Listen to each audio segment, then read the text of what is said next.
الرحمن الرحیم۔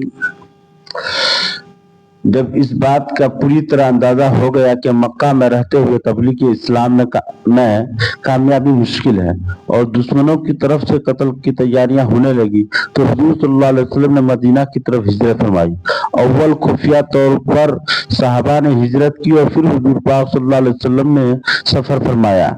حضرت صدیق اکبر رضی اللہ تعالیٰ عنہ حضور صلی اللہ علیہ وسلم کے ہمراہ تھے۔ حضرت علی رضی اللہ تعالیٰ عنہ کو امانتیں پہنچانے اور دوسری مصلحتوں کی غرض سے مکہ میں چھوڑ دیا تھا، جو 3 روز بعد قباء میں حضور صلی اللہ علیہ وسلم کی خدمت میں حاضر ہو گئے۔ مکہ معظمہ سے نکل کر حضور صلی اللہ علیہ وسلم غار ثور میں 3 دن پوشیدہ رہے، پھر وہاں سے روانہ ہو کر حضور صلی اللہ علیہ وسلم قباء پہنچے۔ 3 آدمی حضور صلی اللہ علیہ وسلم ہمراہ تھے۔ قباء میں کچھ قیام فرمایا، ایک مسجد کی تعمیر کی، جلسہ و تقریر ہوئی، نماز با جماعت ادا کی گئی، پھر قباء سے مدینہ تشریف لائے۔ یہاں اول حضرت ابو ایوب انصاری کے مقام پر قیام فرمایا۔ حضرت عمر فاروق رضی اللہ تعالیٰ عنہ کے عہد خلافت میں ہجرت کے سال سے آغاز مان کر 1 سن کی ابتدا کی گئی، جس کو سن ہجری کہتے ہیں۔ محرم الحرام سے یہ سن شروع ہوتا ہے۔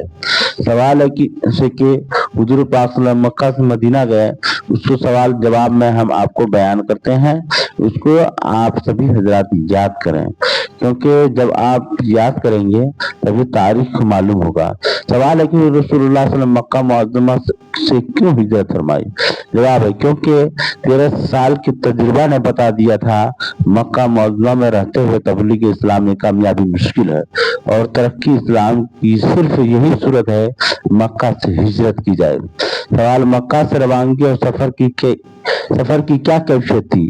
جواب خداوندی حکم کے مطابق حضور صلی اللہ علیہ وسلم نے اول صحابہ کرام کو پوشیدہ طور سے روانگی کا حکم دیا۔ ایک دو کر کے سب حضرات ہجرت کر گئے، صرف رسول اللہ صلی اللہ علیہ وسلم اور حضرت ابوبکر صدیق رضی اللہ تعالیٰ عنہ، حضرت علی رضی اللہ تعالیٰ عنہ اور وہ کمزور لوگ جو ہجرت کرنے سے معذور تھے مکہ میں رہ گئے۔ کفار مکہ کو جب اس کا علم ہوا تو فوراً دار الندوہ میں مکہ کے بڑے سرداروں کا جلسہ ہوا۔ ابو جہل کی تجویز کے مطابق رائے یہ ہوئی کہ آج سب کو ہی حضور صلی اللہ علیہ وسلم شہید کر کے اسلام کا قصہ ختم کر دیا جائے۔ نعوذ باللہ۔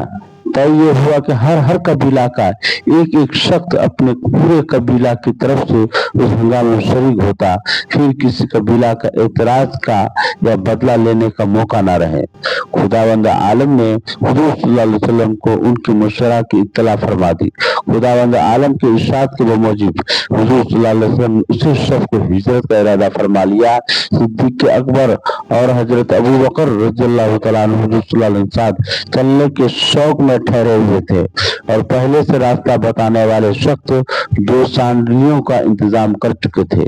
رات کے اندھیری کے ساتھ ساتھ کافی نوجوان کے دستے بھی حریم نبوت کی چاروں طرف چھپ کر بیٹھ گئے کہ آخری راتی خاموشی میں رسالت کی آواز کو ہمیشہ کے لیے خاموش کر دیا جائے۔ اسی اندھیری کے درمیانی حصہ میں جب حضور صلی اللہ علیہ وسلم نے دولت قضا سے نکلنے کا ارادہ فرمایا تو حضرت علی کرم اللہ وجہہ کو حکم فرمایا کہ چادر اوڑھ کر حضور صلی اللہ علیہ وسلم بستر پر لیٹ جائیں کہ تاکہ گھر میں نہ ہونے کا کسی کو پتہ نہ چل سکے۔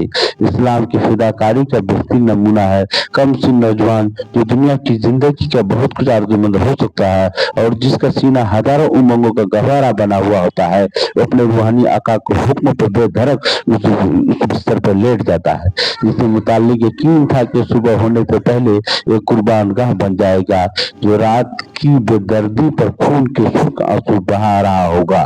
بہرحال حضور صلی اللہ علیہ وسلم دروازہ پر تشریف لائے۔ کفار نے وہاں بھی جم گھٹا کر رکھا تھا۔